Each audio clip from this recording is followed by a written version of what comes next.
오늘 말씀은 사도행전 4장 1절부터 12절까지 말씀입니다. 제가 봉독하겠습니다.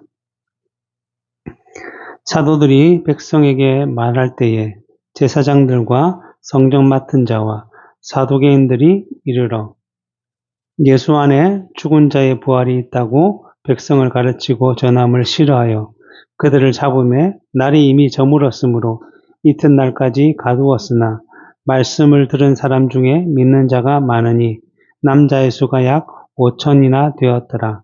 이튿날 관리들과 장로들과 서기관들이 예루살렘에 모였는데 대제사장 안나스와 가야바와 요한과 알렉산더와 및 대제사장의 문족이 다 참여하여 사도들을 가운데 세우고 묻되 너희가 무슨 권세와 누구의 이름으로 이 일을 행하느냐.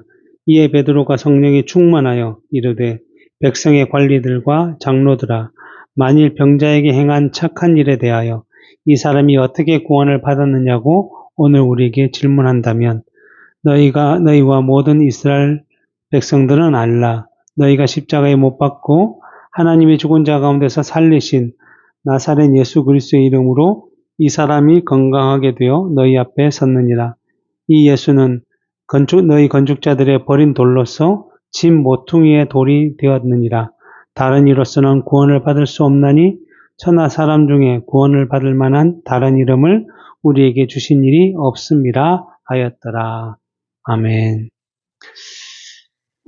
베드로와 요한은 제9시 기도 시간에 성전에 기도하러 올라가다가 나면서부터 걷지 못한 사람을 만나게 되었습니다. 그가 베드로와 요한에게 구걸을 할 때에 그 사람을 자신들에게 주목시키면서 당신이 원하는 은과 금은 우리에게 없지만 자신들이 가지고 있는 더 중요하고 소중하고 가치 있는 것을 당신에게 주고자 하는데 그것은 곧 나사렛 예수 그리스도의 이름으로 걸으라 라고 말하면서 그의 손을 잡아 일으킬 때에 그 사람의 발목과 발에 힘을 얻어서 일어나 서서 걷고 뛰게 되었다라고 말씀하고 하였습니다. 이러한 기적은 사람의 힘으로는 할 수 없는 일이었기 때문에 예수 그리스도의 이름이 그를 일으켰다라는 것이고 그러기에 예수 그리스도는 사람을 창조하신 하나님의 능력을 입으신 분이시며 그가 곧 메시아시며 하나님의 아들이라는 제자들의 그 신앙 고백과 같은 분이심을 나타내 보인 것입니다.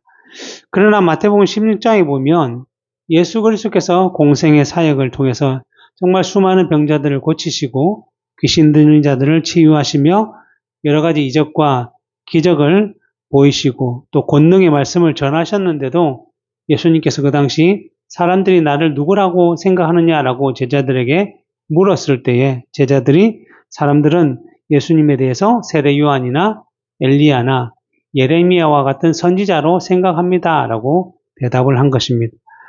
예수 그리스도께서 오셔서 정말 이적과 기적을 통해 자신이 곧 구약에 예언되었던 그 예언을 따라오신 메시아이심을 보여주셨지만 이들은 그 사실을 보고 직접 경험하면서도 그것을 깨닫지 못했던 것입니다. 오직 예수님의 제자들만이 너희는 나를 누구라고 생각하느냐라는 예수님의 말씀에 주는 그리스도시요 살아계신 하나님의 아들이십니다라는 참된 신앙 고백을 하게 되었던 것입니다.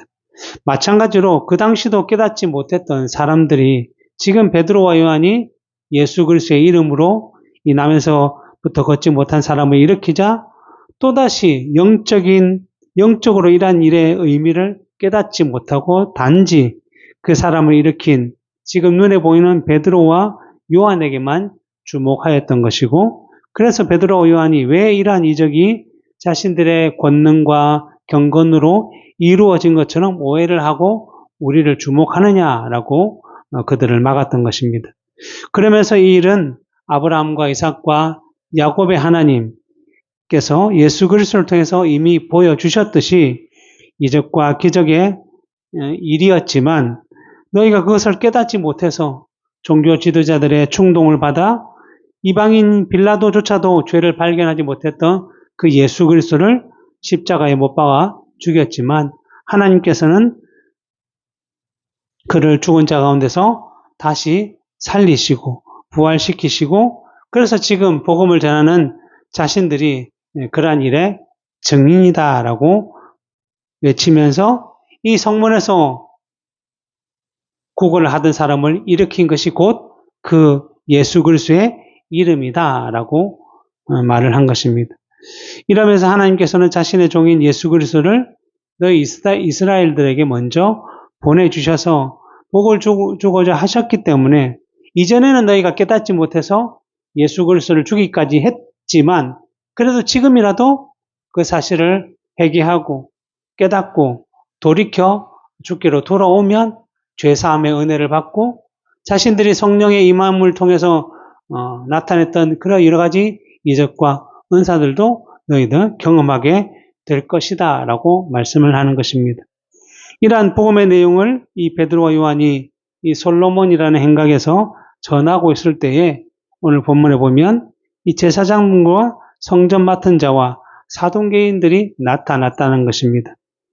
여기서 나오는 제사장들과 성전을 맡은 자, 아마 이제 성전 관리와 경비를 맡은 자인데 이들 모두 사도계인이라는 종파를 형성하고 있었던 것입니다. 이 사도계인이라는 종파는 그 당시 바리새인이라는 종파와 함께 유대인들의 종교 지도자들로서 그들을 가르치며 다스렸던 그러한 분파였습니다. 특히 사도계인은 제사장과 같은 성전 중심으로 세력을 형성한 귀족 계층의 사람들이었습니다. 이들의 신앙은 모세 오경만을 성경으로 인정하고 또 부활과 내세와 천사와 같은 영적인 일들을 부정하면서 특히 예루살렘 성전을 중심으로 제사와 절기를 지키는 것을 핵심 가치로 생각하며 살았던 사람이었습니다. 그러다 보니 이들에게는 내세 또 영적인 일이 없기 때문에 현실의 삶이 목적이 될 수밖에 없었던 것이고 그러기에 그것을 계속 지키고 누리기 위해서 그 당시 자신들을 지배하던 로마 정치 세력과 결탁까지 하여서 정말 막강한 권세와 권력을 누렸던 무리들이었습니다. 그렇기 때문에 그들의 삶은 하나님의 말씀 본질과는 전혀 다른 방향으로 나아갈 수밖에 없었던 것이고 그러기에 하나님의 뜻을 따라 그 뜻을 이루기 위해 오신 예수님과는 충돌할 수밖에 없었던 것입니다. 그래서 마태복음 21장에 보면 제사장과 사두개인들이 성전에서 자신들의 이익을 쌓기 위해서 재물을 매매하고 또 성전세를 내도록 돈을 바꾸어주고 환전을 통해서 또 이익을 누리고 하는 여러 성전에서 장사하는 그러한 모습을 하고 있었기 때문에 예수님께서 예루살렘 성전에 오시자마자 성전 안에서 매매하는 모든 사람들을 내쫓으시며 돈 바꾸는 사람들의 상과 비둘기 파는 사람들의 의자를 둘러엎으시고 그들에게 이르시되 기록된 바 내 집은 기도하는 집이라 일컬음을 받으리라 하였거늘 너희는 강도의 소굴을 만들고 있다라고 책망을 하셨던 것입니다. 그리고 오늘 본문 2절에서도 말하고 있듯이 사두개인들은 예수 안에 죽은 자의 부활이 있다고 백성을 가르치는 것을 싫어했기 때문에 예수님께서 오셔서 이 세상에 있는 사람들로 하여금 하늘을 소망하게 하고 천국을 바라보게 하고 너희는 이 땅에 부활을 쌓지 말고 하늘나라에 부활을 쌓으라 라고 하시면서 또 자신이 3일 만에 십자가에서 죽을 것이지만 3일 만에 부활할 것을 말씀하시며 한 내용들이 이 세상을 바라보고 현세에서 무엇을 누리고자 하던 그 사도개인들과는 전혀 맞지 않는 내용이었던 것입니다. 그러다 보니 이제 이러한 예수님을 따르는 무리들가 점점 더 많아지게 되고 그렇게 되면 이 사도개인들, 제사장들의 입장에서는 자기들을 따르던 사람들이 점점 줄어들게 되고 그로 인해 자기들이 지금까지 누려왔던 그 모든 것들을 잃어버리게 되는 상황이 올지도 모른다는 그러한 두려움을 가지게 되었던 것입니다. 그래서 어떻게든지 자신의 세력을 침공하는 예수 그리스도를 적으로 삼기 위해 그동안 자기와 다른 생각을 가진 분파였던 바리새인들과까지 손을 잡으면서 예수님을 계속적으로 공격하고 비난하고 끌어내리고자 했던 것입니다. 그런데 이러한 공격이 전혀 예수님께 먹혀들지 않는다라고 생각해서 무엇까지 생각했냐면 마태복음 26장 3절 4절을 보면 그때의 대제사장들과 백성의 장로들이 가야바라 하는 대제사장의 관정에 모여서 예수를 흉계로 잡아 죽이려고 의논했다. 공격이 안 되니까 이제 죽이려고 의논을 했던 것이고 그때 때마침 예수님의 제자였던 가룟 유다가 예수님을 은30에 그들에게 팔아버려 넘겨버림으로 말미암아 예수님을 붙잡아 십자가에 못 박아 죽였던 것입니다. 그런데 자신들이 죽인 예수님의 제자라는 사람들이 이제는 와서는 예루살렘에서 활동을 하면서 복음을 전하게 되었고 또 그 내용이 예수 그리스도께서는 십자가에서 죽임을 당하셨지만 하나님께서 다시 살리셨고 이러한 일들로 인해서 성령이 임하시고 자신들과 함께 하시는 성령으로 말미암아 이적과 기적이 일어나게 되고 이러한 일들이 위해서 막기 위해 베드로와 요한을 그들이 붙잡았던 것입니다. 물론 오늘 본문 3절에 보면 그들을 붙잡았지만 날이 이제 저물었기 때문에 다음 날에 신문하고자 잡아두었다라고 말씀을 하고 있습니다. 그런데 오늘 본문 4절에 보면 이러한 가운데 말씀을 듣는 사람 중에 믿는 자가 많으니 남자의 수가 약 5천이 되었다라고 말씀하고 있습니다. 이 의미는 무엇인가 하면 빌립보서 1장 12절에 보면 사도 바울이 형제들아 내가 당한 일이 도리어 복음 전파의 진전이 된 줄을 너희가 알기를 원하노라 라고 했던 말씀을 통해서 우리가 이해할 수 있습니다. 일반적인 생각으로 보면 복음을 전하던 사도 바울이 감옥에 잡히게 되면 이로 인해서 이제 더 이상 복음은 전파되지 못하고 또 멈추게 되고 그로 인해서 다른 사람의 신앙도 위축이 되고 또 위협을 받을 수밖에 없다라고 생각을 할 수 있다는 것입니다. 그러나 사도 바울은 자신이 감옥에 갇힌 일이 도리어 복음 전파에 진정이 된 것을 빌립보 교회의 성도들로 하여금 알아야 한다라고 말씀하면서 이러므로 나의 매임이 그리스도 안에서 모든 시위대 안에 그 밖에 모든 사람에게 나타났으니 형제 중 다수가 나의 매임으로 말미암아 주 안에서 신뢰함으로 겁없이 하나님의 말씀을 더욱 담대히 전하게 되었다라고 말씀함으로써 사도 바울 한 사람 잡힌 것이 오히려 여러 사람이 복음을 전하게 되는 계기가 되었기 때문에 복음은 오히려 더 퍼져가게 되었다, 전파하게 되었다라고 사도 바울이 말한 것입니다.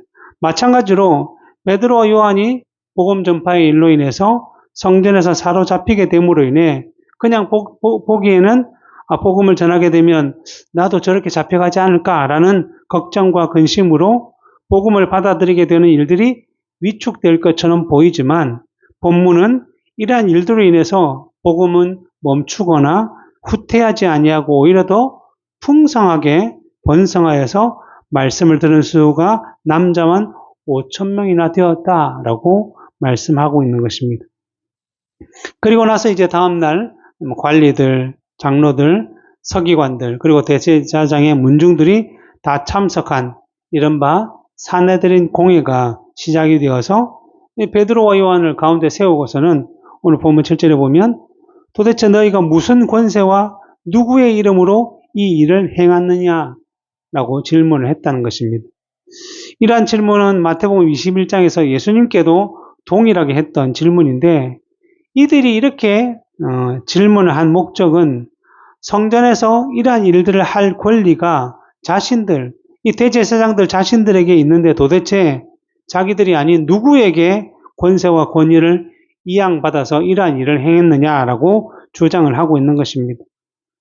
이들은 성전의 주인이 곧 하나님이신데 이들은 여전히 세상의 눈이 멀어서 마치 자기 자신들이 성전의 주인인 양, 성전에서 어떠한 일을 하게 할 권리와 권세를 가지고 있다라고 착각을 하고서는 이렇게 말하는 것입니다.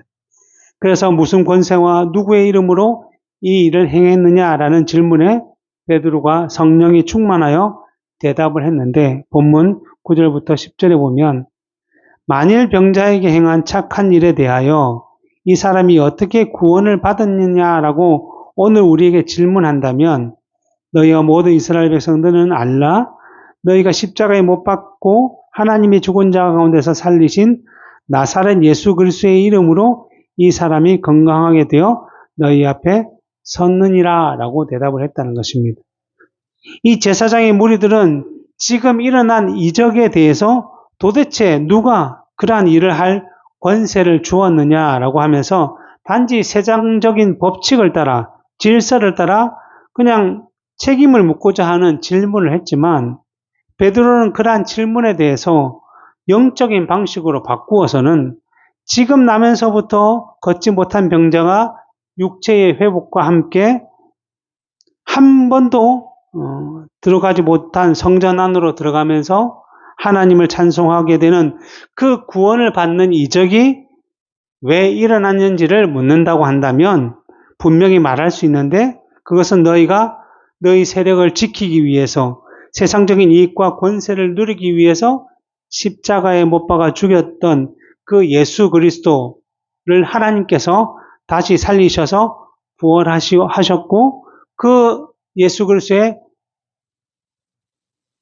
이름으로 이 병자가 낫게 되었고 영적으로 육적으로 건강하게 되어 지금 너희 앞에 서 있다라고 대답을 한 것입니다. 그러면서 오늘 본문 11절에 이 예수는 너희 건축자들의 버린 돌로서 집 모퉁이 돌이 되었다라고 말씀하고 있습니다. 이 말씀을 하게 된 이유는 앞에서 말씀드린 것처럼 마태복음 21장에서 예수님께서 성전에서 매매하는 자들과 돈 바꾸는 자들의 상을 엎으시면서 하나님의 집은 기도하는 집인데 너희가 강도의 소굴을 만들었다라고 하신 일에 대해서 이 제사장의 무리들이 예수님께 와서는 너희가 도대체 누구인데 무슨 권리로 무슨 권위로 이러한 일을 하며 누가 너에게 이러한 권세를 주었느냐라고 한 질문과 연관이 있는 것입니다. 그래서 그러한 그들의 질문에 예수님께서는 세례 요한의 예를 들어서 그러면 나도 한번 질문을 하겠는데 세례 요한의 세례가 하늘로부터냐 아니면 사람으로부터냐라고 되물었던 것입니다. 그러자 그들이 대답하기를 하늘로부터 왔다라고 대답을 하면 세례 요한의 세례가 하늘로부터 왔는데 왜 자기들이 그것을 믿지 못하고 허용하지 못하느냐 라는 질문에 빠지게 될 것이고 또 세례 요한의 세례가 사람으로부터 왔다라고 한다면 사람들이 세례 요한을 선지자로 여기기 때문에 사람들이 혹시 또 자기들을 싫어하고 미워하게 될까봐 이러지도 못하고 저러지도 못하고 있으면서 예수님께 우리가 너에게 대답을 하지 않겠다라고 했다는 것입니다. 성전을 맡은 자로서 하나님보다 사람을 더 두려워하는 자들에게 예수님께서도 더 이상 영적으로 잘 설명해 주어봤자 아무런 의미가 없다라고 생각하면서 나도 너에게 대답을 하지 않겠다라고 말씀하신 것입니다. 그리고 나서는 이 질문한 이 대제사장의 무리들에 대해서 한 비유를 들어서 말씀을 해주셨는데 그 비유가 무엇인가 하면 한 사람이 포도원을 만들고서는 이 농부들에게 세를 주고 다른 곳으로 가게 되었다는 것입니다. 그래서 때가 되어서 그 농부들에게 새로 열매를 받기 위해서 자신의 종을 보냈는데 이 농부들이 열매를 주고 세를 주기 싫어서 그 종을 때려서 보냈다는 것입니다.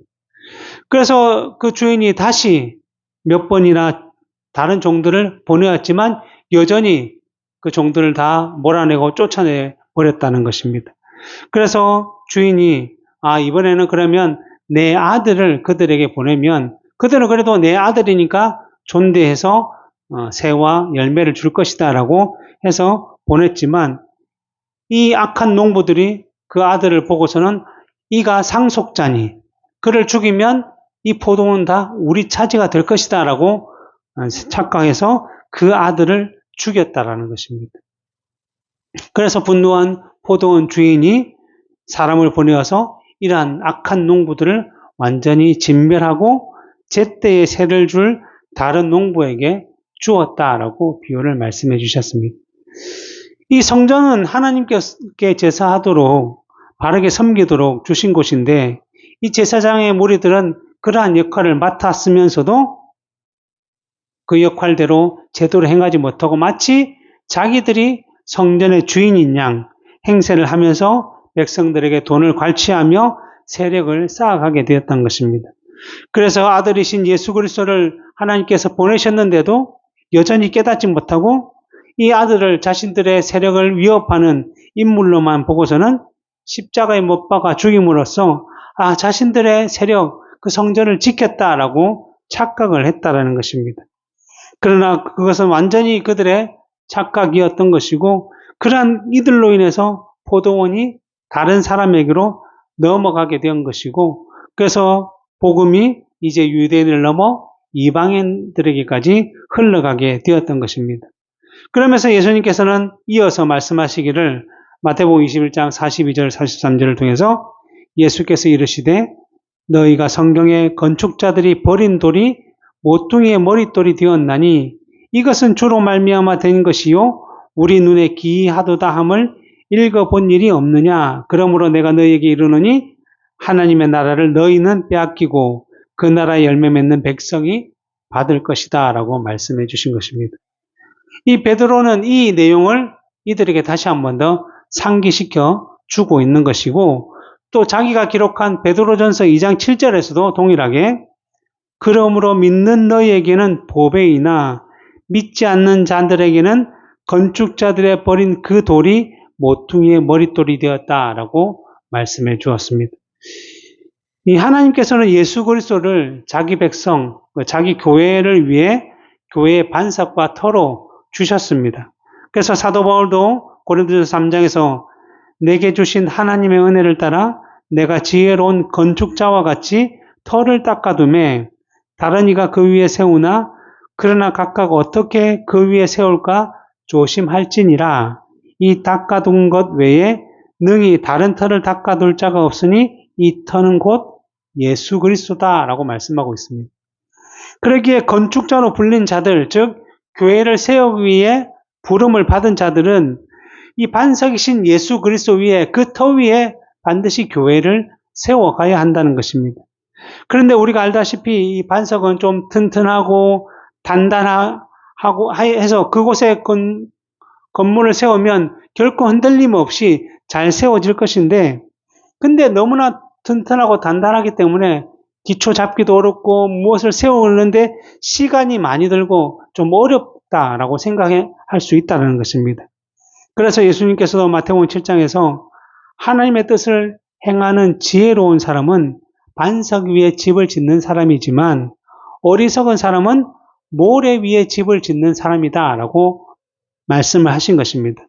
결국 모래 위에 집을 짓는다는 것은 땅을 쉽게 파고 그냥 쉽게 지을 수 있는 일이지만 폭풍이 불고 비가 오면 쉽게 무너지게 된다는 것이죠. 마찬가지로 제사장과 사두개인들과 같이 하나님의 뜻이 아니라 계속적으로 자신들의 뜻대로 세상을 목표로 두고 그것을 누리기 위해 살아갔던 자들은 하나님의 뜻이 아니라 하나님의 뜻을 따라 예수 그리스도의 반석 위에 집을 지을 수가 없기 때문에 예수 그리스도라는 반석을 버려놓고 단지 자기들이 추구하고 있는 세상의 방식을 따라 정치와 결탁하고 세상의 방식을 따라 이익을 추구하며 헛된 모래성과 같은 집을 지었던 것입니다. 마치 성전의 주인이 하나님이신데 그의 아들을 외면하고 죽이기까지 하면서 자신들이 주인인 양 행세를 하며 살았다는 것이며 아들까지 죽였으니 이제 우리가 상속자가 되었다라고 생각을 했다는 것입니다. 그러나 그들이 죽이고 버렸던 그 반석이신 예수 그리스도를 하나님께서는 다시 살리시고 부활시키심으로써 합력하여 선을 이루셨던 것이고 그로 인해서 자기 백성들의 구원을 위한 구속을 온전히 성취하셨던 것입니다. 이 머릿돌이라는 것은 건물의 가장 앞쪽에 놓여 방향을 잡고 전체적인 구조의 안정성을 좌우하는 기초석을 의미하고 있는데 그 버림받은 그 돌이 모퉁이의 머릿돌이 되셨다라고 말씀하는 것입니다. 그래서 베드로전서에서 이러한 사실에 대해서 믿는 너희에게는 그 돌이 보배 있지만 믿지 않는 자에게는 건축자들의 버린 돌과 같다. 제사장들의 입장에서 보면 자기들이 죽었기 때문에 실패한 지도자와 같지만 하나님은 그 일을 통해서 죽으셨다가 다시 부활시킴으로 말미암아 자기 백성들의 구원을 성취하셨기 때문에 그 사실을 믿는 자들에게는 믿음, 보배로운 돌이 되었다라고 말씀하고 있으며 사도 바울은 고린도전서 1장에서 또한 이 말씀에 대해서 십자가의 도가 멸망하는 자들에게는 미련한 것이요 구원을 받는 우리에게는 하나님의 능력이 되었다라고 말씀하는 것입니다. 그러면서 결론적으로 베드로는 오늘 본문 12절에서 다른 이로서는 구원을 받을 수 없나니 천하 사람 중에 구원을 받을 만한 다른 이름을 우리에게 주신 일이 없습니다. 라고 말씀을 하고 있습니다. 이것은 교회 일치 혹은 종교연합을 하는 사람들이 말하기를 산 정상으로 오르는 길은 하나가 아니라 여러 가지이기 때문에 어느 길로 올라가도 결국에는 정상에서 만난다라고 주장을 하는 것입니다. 일반적으로 볼 때 우리가 이제 보통 등산을 하게 되면 제1코스, 2코스로 올라가고 3코스로 올라가고 해서 결국에는 그 정상에서 만나기 때문에 이들의 말이 맞는 것처럼 여겨질 수 있습니다. 그리고 천주교 교황 중에 한 사람도 신을 믿지 않아도 하나님을 믿지 않아도 선을 행하면 구원에 이를 수 있다라는 식의 말도 하기도 했다는 것입니다. 그러기에 모든 종교가 함께 하나가 되어서 니께 옳고 내게 옳고 이렇게 다투지 않고 평화를 누리고 같이 행하게 되면 더 좋지 않느냐라는 것이 그들의 생각인 것입니다. 물론 세상적인 방식으로 보면 좋아 보이기도 하겠지만 성경은 그렇게 말씀하지 않습니다. 요한복음 14장 6절에 보면 예수께서 이르시되 내가 곧 길이요 진리요 생명이니 나로 말미암지 않고는 아버지께로 올 자가 없다. 예수님을 통하지 않고는 하나님께로 올 자가 구원에 이를 자가 아무도 없다라고 분명하게 말씀하고 있습니다. 그러니까 앞에서 누구나 열심히 산 정상을 향해 조금씩 계속 끝까지 오르기만 하면 어느 길로 가든지 정상에 이르게 된다고 하는데 그러한 생각은 착각과 오해라는 것입니다. 왜냐하면 그들은 사람의 죄에 대해서 바르게 깨닫지 못하고 한 말이기 때문입니다. 그래서 그들은 사람의 비록 죄로 인해 타락하고 부패했지만 완전히 전부가 타락하고 부패한 것이 아니라 조금 어느 정도 그 타락하지 못한 부분이 남아있어서 선을 이룰 수도 있고 이것을 통해서 열심히 노력하면 구원에 이를 수 있다. 그러니까 내가 열심히 산 정상으로 오르기만 하면 누구든지 다 구원에 이를 수 있다라고 생각을 했던 것입니다. 그러나 성경은 오늘 우리가 성경 봉독을 통해서도 읽었지만 로마서 3장 9절부터 12절에 보면 그러면 어떠하냐? 우리는 나으냐? 결코 아니라 유대인이나 헬라인이나 다 죄 아래 있다고 이미 우리가 선언했다. 유대인은 지금 이스라엘 백성이고 이방인은 나머지 모든 민족들을 말하는 거죠. 그러니까 이 세상 모든 사람들은 다 죄 아래 있다라는 것입니다. 그래서 기록된 바 의인은 없나니 하나도 없으며 깨닫는 자도 없고 하나님을 찾는 자도 없고 다 치우쳐 함께 죄인이기 때문에 다 치우쳐 함께 무익하게 되고 선을 행하는 자는 없나니 하나도 없다. 그 말은 뭐예요?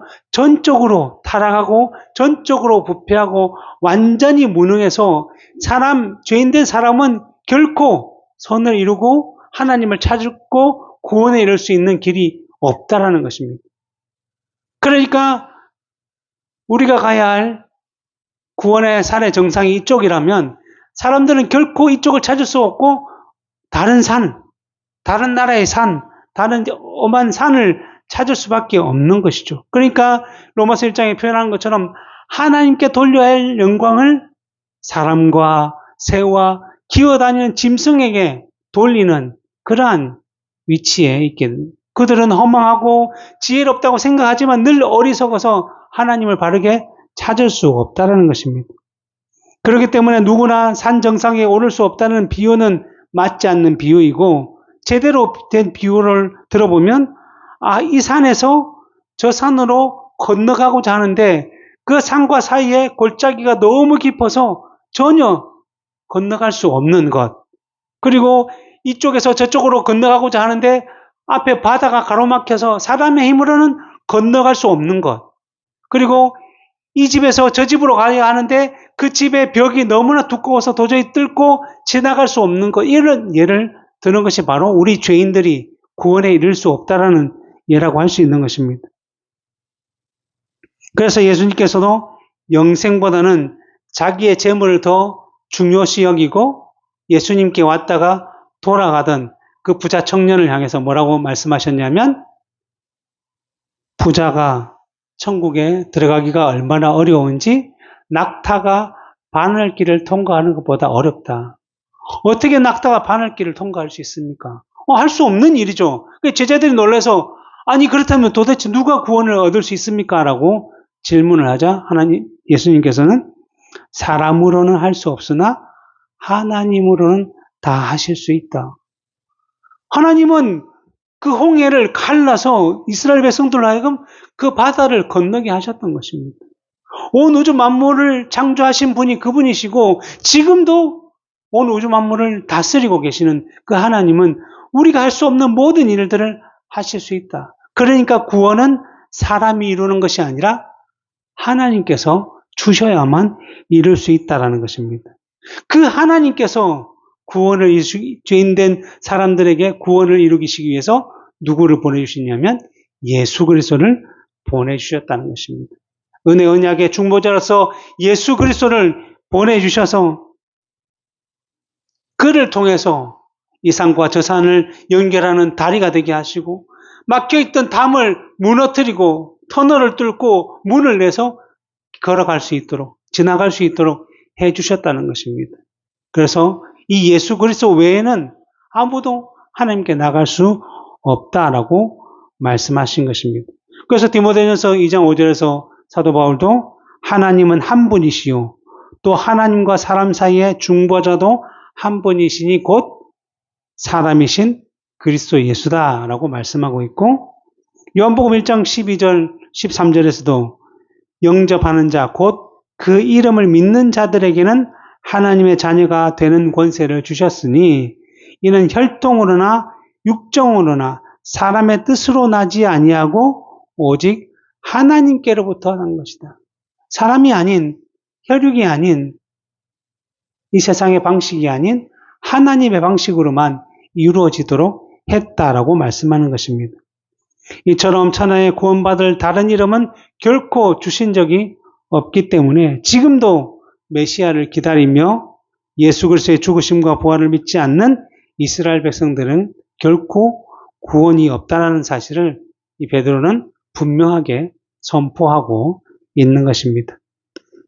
그러나 혈통으로 보면 우리는 아브라함의 자손도 아니고 이스라엘 백성들도 아니지만 하나님이 주신 믿음으로 예수 그리스도를 영접한 우리는 영적으로 믿음의 조상인 아브라함의 후손이며 영적인 참된 이스라엘 백성이기 때문에 구원을 받아서 하나님 나라를 기업으로 상속받는 하나님의 자녀가 된 것입니다. 이것이 곧 복음의 능력이고 복음의 은혜이며 그것을 오늘날 우리가 누리고 있는 것입니다.